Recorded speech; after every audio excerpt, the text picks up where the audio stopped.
Hello friends, मेरे digital classes में आप लोग का बहुत बहुत स्वागत करता हूँ एक नए सेशन में। तो हम छत्तीसगढ़ के पर्यटन स्थल के बारे में हम पढ़ रहे थे। जितने भी छत्तीसगढ़ में पर्यटन स्थल है तो उनके बारे में हम पढ़ रहे थे। हमारा चौथा पार्ट है, बाकी जो 3 पार्ट है अपलोड हो चुकी है। नहीं देखेंगे तो जाके देख सकते हैं। सारे क्वेश्चन जो है आपके सिलेबस के हिसाब से क्वेश्चन को तैयार किए, आपके जो व्यापम के एग्ज़ाम के लिए, आपके एसआई मेंस के लिए काम आएगा, पीएससी के मेंस के लिए काम आएगा। साथ ही साथ जो छत्तीसगढ़ की जो शिक्षक भर्ती होने वाली है उसके लिए भी काम आएगा। तो सभी एग्जाम के बेस पे सिलेबस के हिसाब से क्वेश्चन को तैयार किया गया है। ये हमारा चौथा पार्ट है, बाकी जो 3 पार्ट है अपलोड हो चुके, इसको जाके देख लीजिएगा। तो हम थर्ड पार्ट में 58 क्वेश्चन तक पहुँचे थे, हमारा चौथा पार्ट है, तो बाकी को भी जाके देख सकते हैं। साथ ही साथ मैं रीजनिंग का भी क्लास स्टार्ट कर दिया हूँ। तो रीजनिंग आपके हर एग्ज़ाम में, कोई भी अगर एग्ज़ाम का प्रिपरेशन करें तो आपके रीजनिंग जो है आपके हर एग्ज़ाम में काम आएगा। ऐसा नहीं है आपके व्यापम में काम नहीं आएगा, ऐसे रीजनिंग आपके सब एग्ज़ाम में काफ़ी काम आएगा। तो रीजनिंग का आज मैंने पहले पार्ट डाला है, तो इसको बेसिक से पढ़ाया है, उसको भी जाके देख लीजिए। कई स्टूडेंट्स होते हैं रीजनिंग में प्रॉब्लम होती, कैसे बनाएंगे समझ नहीं आता, तो रीजनिंग में बेसिक से पढ़ाया हूँ, तो उसको जाके देख लीजिएगा। तो चलिए स्टार्ट करते हैं। तो 50 क्वेश्चन तक 8 तक हम बत्तीसा जो मंदिर आपके कहाँ स्थित है, तो बारसूर, घुमड़ापाल, नगपुरा या मुंगेली। तो इसका सही ऑप्शन हो जाएगा आपका बारसूर, सही आंसर हो जाएगा। तो याद रखिएगा। तो बारसूर आपके कौन से जिला के अंतर्गत आता है, तो आपके दंतेवाड़ा, याद रखिए। तो दंतेवाड़ा के अंतर्गत बारसूर आता है। तो ये आपका जो बारसूर में आपका बत्तीसा मंदिर है। और एक कौन सा मंदिर है जो आपके एग्जाम में क्वेश्चन को पूछा गया है, तो मामा भाजम मंदिर, याद रखिएगा। मामा और आपका मामा भांजम मंदिर, ये भी आपके जो मंदिर है ये आपके बारसूर में स्थित है। साथ ही साथ आपका ये आपका बत्तीसा मंदिर भी स्थित है। और आपका चंद्रदित्य मंदिर, ये भी आपका आपके बारसूर में स्थित है। बारसूर आपके कौन से जिले के अंतर्गत आता है, तो दंतेवाड़ा, याद रखिएगा। तो दंतेवाड़ा संभाग के अंतर्गत आता है, तो इसको याद रखिए। और भगवान गणेश जी की प्रतिमा भी यहाँ पे स्थित है, तो इसको याद रखिएगा। अगला क्वेश्चन देखते हैं यहाँ पे। अगला क्वेश्चन देखते हैं यहाँ पे। छत्तीसगढ़ के जो प्रसिद्ध पर्यटन स्थल सिरपुर का प्राचीन नाम क्या था, तो चित्रांगदपुर, आपके पद्म क्षेत्र, धमतराई या कबीर धाम, कवर्धा। तो इसका सही जो ऑप्शन हो जाएगा आपका चित्रांगदपुर, याद रखिए। तो इसको श्रीपुर और चित्रांगदपुर के नाम से इसको प्राचीन नाम है, तो इसको याद रखिए। यहाँ पे धार्मिक, ऐतिहासिक और पुरातात्विक स्थल है, इसको जानते होंगे सिरपुर को। तो इसको जो प्राचीन काल क्या नाम है, तो यहाँ पे जो ऑप्शन अगर श्रीपुर दिया रहेगा तो श्रीपुर रहेगा, तो आपको श्रीपुर लेना है। चित्रांगदपुर लेना है तो आपको चित्रांगदपुर लेना है, आंसर दोनों में। तो इसको याद रखिए। इसका जो सही आंसर हो जाएगा आपका ये ऑप्शन करेक्ट हो जाएगा, तो याद रखिएगा। और यहाँ पे सिरपुर में कहा जाता है, जो चीनी यात्री जो हेनसांग थे, जो महासीगुप्त बालार्जुन के समय 639 ईस्वी के समय में यहाँ पे सिरपुर की यात्रा इन्होंने किया है। तो ये आपके एग्जाम में क्वेश्चन को पूछा है, तो इसको मान के चलिए आईएमपी क्वेश्चन है, तो इसको याद रखिए। क्वेश्चन पूछा भी गया आपके पेपर में 2018 के, आपके प्री के पेपर में।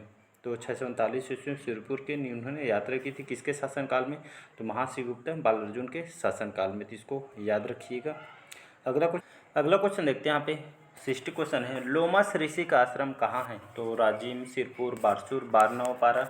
इसका सही ऑप्शन हो जाएगा आपका राजिम, करेक्ट आंसर हो जाएगा। तो लोमस ऋषि का जो आश्रम है आपके राजिम में स्थित है। राजिम कौन से जिले के अंतर्गत आता है, तो याद रखिएगा गरियाबंद जिले के अंतर्गत आता है। तो यहाँ पे आपका जो महानदी पैरी और सोंढूर नदी के संगम स्थल पर राजिम बसा हुआ है, तो इसको याद रखिए। तो यहाँ पे जो लोमस ऋषि, भौम्य ऋषि, या जो आपका जो ऋषि जो बना हुआ है, जो आश्रम बना हुआ है, तो आपके राजिम में स्थित है, इसको याद रखिएगा। अगला क्वेश्चन देखते हैं। राजीव लोचन मंदिर कहाँ पे स्थित है, तो रतनपुर में, सिरपुर में, अंबिकापुर में या राजिम में। तो इसका सही ऑप्शन हो जाएगा राजिम, याद रखिए। मैंने जस्ट बताया, तो राजिम आपके गरियाबंद जिले के अंतर्गत आती है। यहाँ पे आपका राजिम यहाँ पे स्थित है, गरियाबंद जिले के अंतर्गत आती है, तो इसको याद रखिए। किसके किनारे बसा हुआ है राजिम, तो आपका महानदी और आपका पैरी नदी और आपका सोंढूर नदी, तीनों नदियों के संगम पर ये आपका बसा है, तो इसको याद रखिएगा। महानदी, पैरी और सोंढूर नदी, इन तीनों नदियों के संगम पर बसा हुआ है। और राजिम को छत्तीसगढ़ का प्रयाग भी इसको कहा जाता है, तो इसको याद रखिएगा। और राजीव लोचन मंदिर जो है आपके 7वीं शताब्दी में जो कि बना हुआ है, जिसको निर्माणकर्ता कौन है, तो निर्माणकर्ता जो आपके विलासतुंग, जो कि एक नलवंशी शासक थे, तो इनके द्वारा इसको निर्माण करवाया गया। इसका जीर्णोद्धार किसके द्वारा करवाया गया, तो जीर्णोद्धार का जो काम है जो जगतपाल जो कलचुरी शासक पृथ्वीदेव द्वितीय ने इन्हें जो सेनापति है आपके उनके जगतपाल, तो इनका जीर्णोद्धार राजूलोचन मंदिर का करवाया गया था, तो इसको याद रखिएगा। अगला क्वेश्चन देखते हैं यहाँ पे, सिरगिट्टी आश्रम किस नदी के किनारे स्थित है? तो हसदो, पैरी, इब या इंद्रावती? तो इसका सही ऑप्शन हो जाएगा पैरी, याद रखिएगा। तो सिरगिट्टी जो आश्रम आपके पैरी नदी के किनारे स्थित है। सिरगिट्टी जो आपके कौन से जिला के अंतर्गत आते हैं? तो जो औद्योगिक केंद्र है आपका सिरगिट्टी, तो इसको याद रखिए, आपके बिलासपुर के अंतर्गत आता है, तो इसको भी याद रखिएगा। अगला क्वेश्चन देखते हैं, महान जो दार्शनिक थे नागार्जुन का संबंध कौन से क्षेत्र से जुड़ी हुई है? तो आपके तालागांव, सिरपुर, रायगढ़ या आपके रायपुर में? तो इसका सही ऑप्शन हो जाएगा, याद रखिएगा, सिरपुर इसका करेक्ट आंसर हो जाएगा। तो सिरपुर जो है आपके कौन से ज़िले के अंतर्गत आता है? तो इसका महासमुंद जिले के अंतर्गत आता है, तो इसको याद रखिएगा। तो महान जो दार्शनिक थे नागार्जुन, इसका जो संबंध आपके कौन से क्षेत्र से है? तो सिरपुर से, याद रखिएगा। तो इसको याद रखिए। सिरपुर में आपके कौन कौन से मंदिर स्थित है? तो लक्ष्मण मंदिर, स्वासी बौद्ध विहार, आनंद प्रभु कुटी विहार, गंधेश्वर महादेव मंदिर, तिवर देव, खल्लारी जो माता मंदिर है, विष्णु मंदिर, भीम खोज, ये सारे जो टेम्पल है यहाँ पे आपके सिरपुर के अंतर्गत आती है, इसको याद रखिएगा। अगला क्वेश्चन देखते हैं यहाँ पे, छत्तीसगढ़ में कुटुम्बेश्वर की गुफा है आपके कौन से जिले में स्थित है? कई बार एग्जाम में क्वेश्चन को पूछा गया, तो आपके बस्तर में, दंतेवाड़ा या आपके सरगुजा में या रायपुर में? तो इसका सही ऑप्शन हो जाएगा बस्तर, याद रखिएगा। तो छत्तीसगढ़ के जो कुटुम्बेश्वर जो गुफा है आपके बस्तर जिले में स्थित है। कौन से राष्ट्रीय उद्यान के अंतर्गत आते हैं? तो कांगेर घाटी जो राष्ट्रीय उद्यान है, कांगेर घाटी जो राष्ट्रीय उद्यान है, इसके अंतर्गत बना हुआ है। तो यहाँ पे जो कुटुम्बेश्वर गुफा इस राष्ट्रीय उद्यान के अंतर्गत स्थित है, तो इसको याद रखिएगा। तो यहाँ पे जो पहाड़ी मैना है, इसको भी यहाँ पे संरक्षित किया गया है, इसको भी याद रखिएगा। और हाल ही में जो करंट अफेयर्स से ये क्वेश्चन पूछा जा सकता है IAS IMS PSC में भी। नारंगी रंग का एक जो कि चमगादड़ यहाँ पे मिला है, तो इसको भी याद रखिए। कौन से राष्ट्रीय उद्यान? तो आपके कांगेर घाटी राष्ट्रीय उद्यान। तो यहाँ पे नारंगी रंग का चमगादड़ भी यहाँ से प्राप्त देखने को मिली है, तो इसको याद रखिएगा। ये क्वेश्चन पूछा जा सकता है, IMP करके रख लीजिएगा। अगला क्वेश्चन देखते हैं माँ दंतेश्वरी का मंदिर कौन से जिले में स्थित है? तो सरगुजा, दंतेवाड़ा, बस्तर, रायपुर? तो इसका सही ऑप्शन हो जाएगा दंतेवाड़ा। तो माँ दंतेश्वरी का जो मंदिर है आपके कौन से ज़िले में स्थित है? तो आपके दंतेवाड़ा स्थित है, तो ये याद रखिएगा। तो दंतेश्वरी जो मंदिर आपके जगदलपुर में स्थित है बस्तर के, तो याद रखिएगा। तो दंतेश्वरी राजमहल, दलपत सागर एक तालाब है, तो इसको याद रखिए। सभी आपके बस्तर में स्थित है, जगदलपुर में। तो बस्तर में आपका शिल्प ग्राम संग्रहालय भी यहाँ पे स्थित है। माचकोट में आरक्षित वन यहाँ पे उपलब्ध है, तो इसको याद रखिएगा। अगला क्वेश्चन देखते हैं यहाँ पे छत्तीसगढ़ की जो प्रसिद्ध जोगी मार्ग की जो गुफा है आपके कहाँ पे स्थित है? कौन से जिले के अंतर्गत स्थित है? तो आपका कांकेर, रायगढ़, सरगुजा या बिलासपुर? तो इसका सही ऑप्शन हो जाएगा सरगुजा, याद रखिएगा। तो आपका जो जोगी मार्ग की जो गुफा है आपके कौन से जिले में स्थित है? सरगुजा जिले में स्थित है, याद रखिए। यहाँ पे मौर्यकालीन जो अभिलेख यहाँ से प्राप्त हुए हैं, इसमें जो नर्तक है देवदत्त और नर्तकी जो सुतनिका की प्रेम गाथा का यहाँ पे वर्णन किया गया है, तो इसको याद रखिएगा। इनका वर्णन किया गया है। इस अभिलेख की जो भाषा आपके पाली और लिपि आपकी ब्राह्मी है, तो इसको याद रखिएगा, पूछा गया है क्वेश्चन को। और यहाँ पे सीता बेंगरा की गुफा जो आपके सरगुजा में ही स्थित है, विश्व की जो कि प्राचीनतम नाट्यशाला, इसके साक्ष्य यहाँ से मिला है, तो इसको याद रखिएगा। और भरत मुनि ने अपनी नाट्यशाला की जो रचना यहाँ से 200 ईस्वी में की है, तो इसको भी याद रखिएगा। अगला क्वेश्चन देखते हैं, छत्तीसगढ़ कौन सा जो नगर इस्पात नगरी के नाम से इसको जाना जाता है? तो रायपुर, कोरबा, जसपुर या भिलाई? तो इसको सही ऑप्शन हो जाएगा भिलाई, सही ऑप्शन हो जाएगा। छत्तीसगढ़ का जो आपका जो भिलाई नगर है, इसको इस्पात नगरी के नाम से इसको जाना जाता है। तो वहाँ पर जो भिलाई स्टील प्लांट है ये आपके कहाँ पे स्थित है? तो भिलाई में है। कौन सी पंचवर्षीय योजना में बना है? तो दूसरी पंचवर्षीय योजना में बनाया गया है, तो इसको याद रखिए, क्वेश्चन पूछा भी गया है। अगला क्वेश्चन देखते हैं यहाँ पे, भिलाई शहर कितने सेक्टरों में विभाजित किया गया? तो 3, 4, 6 या 14? तो इसका सही ऑप्शन हो जाएगा भिलाई जो शहर आपके 14 सेक्टर में इसको विभाजित किया गया है। नेक्स्ट अगला क्वेश्चन देखते हैं यहाँ पे, मैत्री बाग कहाँ पे स्थित है? तो याद रखिए भिलाई, रायपुर, बस्तर या कांकेर? तो इसका सही ऑप्शन हो जाएगा भिलाई, याद रखिएगा। तो मैत्री बाग आपके भिलाई में स्थित है, बहुत ही बड़े क्षेत्र में बना हुआ है। और भिलाई को आपको ज्ञान की राजधानी भी इसको कहा जाता है, तो इसको याद रखिएगा भिलाई, जहाँ पे आपका भिलाई स्टील प्लांट भी यहाँ पे स्थित है, तो इसको याद रखिएगा। दूसरी पंचवर्षीय योजना में इसको तैयार किया गया है। अगला क्वेश्चन देखते हैं, छत्तीसगढ़ के भिलाई नगर किस जिले में स्थित है? तो कोरबा, रायपुर, दंतेवाड़ा या दुर्ग? तो इसका सही ऑप्शन हो जाएगा दुर्ग, याद रखिएगा। तो छत्तीसगढ़ के जो भिलाई नगर आपके दुर्ग जिले में स्थित है।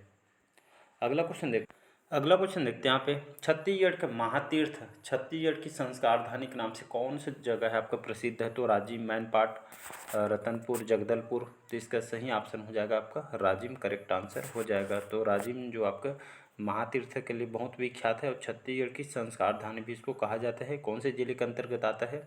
तो गरियाबंद, याद रखिएगा, गरियाबंद के अंतर्गत आता है। कौन से नदी के किनारे बसा हो? तो महानदी, पैरी और आपका सोंढूर नदी, इन तीनों के संगम पे आपका राजिम बसा हुआ है। और जो भगवान जो विष्णु जी के मंदिर यहाँ पे स्थापित किया गया है, तो इसको याद रखिए। हर साल यहाँ पे प्रतिवर्ष माघ पूर्णिमा में महाशिवरात्रि तक यहाँ का जो कि मेला का आयोजन किया जाता है। इसको कुंभ मेले की भी संज्ञा दी गई है, जिसको याद रखिएगा। यहाँ पे लोमास ऋषि आश्रम यहाँ पे बहुत ही प्रसिद्ध है, तो इसको याद रखिएगा। अगला क्वेश्चन देखते हैं, इंद्रावती का कौन सा जो जलप्रपात भेड़ाघाट से भी सुंदर इसको कहा जाता है? तो राम झरना, सतधारा, तीरथगढ़, केंदई? तो इसका सही ऑप्शन हो जाएगा सातधारा, याद रखिएगा। तो सात जो धारा है, ये सातधारा इंद्रावती जो आपके जलप्रपात पे बना हुआ है। सातधारा जलप्रपात भेड़ाघाट से भी सुंदर इसको कहा जाता है। तो इंद्रावती नदी पर आपका यहाँ आपका बना हुआ है, तो इसको याद रखिएगा।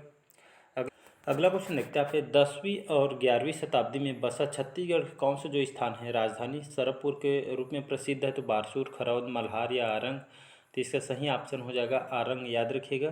तो आपका जो 10वीं या 11वीं शताब्दी में जो बसा है छत्तीसगढ़ का जो आपका जो आरंग है, ये राजधानी सरबपुर के द्वारा जो कि इसको बसाया गया है, तो इसको याद रखिएगा। तो यहाँ पे आरंग नहीं है, इसका सही ऑप्शन मल्हार हो जाएगा, याद रखिएगा।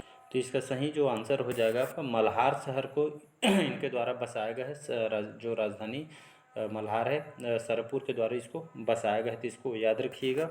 और यहाँ पे कहा जाता है, यहाँ पे जो सरबपुरी राजा थे प्रसन्न मात्रा द्वारा इसको इस स्थल पर कि इसको बनवाया गया था, तो इसको याद रखिए। यहाँ पे कौन कौन से मंदिर स्थित है? तो डिडनेश्वरी मंदिर, पातालेश्वर मंदिर और भगवान चतुर्भुजी विष्णु जी की मंदिर जो भी यहाँ पे स्थित है, जो कि इसको याद रखिए मौर्यकालीन माना जाता है चतुर्भुजी मूर्ति को। अगला क्वेश्चन देखते हैं, यहाँ पे टाइपिंग मिस्टेक है, तो यहाँ पे इसका जो सही आंसर हो जाएगा, याद रखिए सी ऑप्शन करेक्ट हो जाएगा, मल्हार। अगला क्वेश्चन देखते हैं यहाँ पे, छत्तीसगढ़ में विद्यमान सर्वाधिक प्राचीन मूर्ति कौन सी मानी जाती है? तो चतुर्भुजी विष्णु प्रतिमा, भगवान शिव जी की प्रतिमा, महिषासुर मर्दनी की प्रतिमा या उपरोक्त में से कोई नहीं? तो इसका सही ऑप्शन हो जाएगा आपका चतुर्भुजी जो विष्णु जी की जो प्रतिमा है, इनको छत्तीसगढ़ की विद्यमान जो सर्वाधिक प्राचीन मूर्ति इनको कहा जाता है। किसके द्वारा इसको बनवाया गया था? तो सरबपुरी द्वारा जो प्रसन्न मात्र थे इनके द्वारा बनवाया गया था। और यहाँ पे डिडनेश्वरी माता, पातालेश्वर मंदिर, चतुर्भुजी विष्णु जी का मंदिर यहाँ पे स्थापित किया गया है, तो इसको याद रखिएगा। अगला क्वेश्चन देखते हैं, भारतवर्ष में 52 सिद्ध शक्तिपीठ है, उनमें 51वां जो शक्तिपीठ कहाँ पे स्थापित किया गया है? तो आपके पाली, मल्हार, रतनपुर या तुरतुरिया में? तो इसका सही ऑप्शन हो जाएगा मल्हार, याद रखिएगा। भारत में 52 जो सिद्धपीठ शक्तिपीठ जो कि इसको याद रखिए, लगभग भारत में 52 सिद्धपीठ यहाँ पे शक्तिपीठ स्थित है, उनमें जो 51 जो है आपका शक्तिपीठ जो कि आपके मल्हार में स्थापित किया गया था, इसको याद रखिए। मैंने तो मल्हार के बारे में जस्ट बता दिया है, तो इसको याद रखिए फैक्ट। अगला क्वेश्चन देखते हैं यहाँ पे, 76वां क्वेश्चन है, शिवरी नारायण स्थित जो चंद्रचूड़ महादेव के मंदिर का जो निर्माण करवाया गया था, किनके द्वारा इस मंदिर का निर्माण करवाया गया था? आपके विलास तुंग, जगतपाल, चिमनाजी भोसले या कुमारपाल? ये कुमारपाल नहीं है, ये आपका कल्हड़ देव है, तो इसको मैं PDF में सुधार दूंगा। ये आपका कल्हड़ आपको देव है, ये आपके कल्हड़ देव है, तो इसको याद रखिएगा। तो कल्हड़ देव इन्होंने यहाँ पे जो शिवनान है जो कि आपके जांजगीर चांपा जिले के अंतर्गत आती है, तो शिवनान आपके महानदी, शिवनाथ और जोंक नदी के संगम पर स्थित है। यहाँ पर नर नारायण मंदिर, चंद्रचूड़ मंदिर, जगन्नाथ मंदिर यहाँ पे स्थित है। और कहा जाता है जो भगवान राम थे इन्होंने माता जो राम थे इन्होंने माता सबरी के जूठे फिर भी यहाँ पे खाए हुए। मंदिर बहुत ही बढ़िया तरीके से बनाया गया है, कभी भी आते हैं शिवनाथ तो जरूर आइएगा, बहुत ही अच्छे ढंग से इसको सजाया गया है। तो प्रसिद्ध जो चंद्रचूड़ जो मंदिर है इसका निर्माण आपके जो कल्हड़ देव थे इनके द्वारा करवाया गया। तो इसको याद रखिएगा। यहाँ पे कहा जाता है अद्भुत जो बट वृक्ष है यहाँ पे स्थित है, जिसके पत्ते दोने के समान होते हैं। ये खास बात है यहाँ की। माता सबरी के जो कि आश्रम यहाँ पे रामायण काल में भगवान राम ने लक्ष्मण के जूठे बेर यहाँ से खाए थे। तो ये भी आपकी यहाँ की प्रसिद्ध है, तो इसको याद रखिए। तो चलिए आज को जो सेशन यहीं तक रखते हैं, बाकी जो क्वेश्चन हम कल इसको कवर कराएंगे। तो चलिए कमेंट करके बताइएगा आज की सेशन कैसे लगा। और मैं रीजनिंग का भी क्लास अपलोड कर दिया, तो उसको भी जाकर देख लीजिएगा और ज़रूरतमंद तक भी शेयर कीजिए ताकि उन लोग भी इसका लाभ उठा पाएँ। तो चलिए अच्छे लगे तो चैनल को सब्सक्राइब कर दीजिएगा और शेयर कर दीजिएगा। Thank you.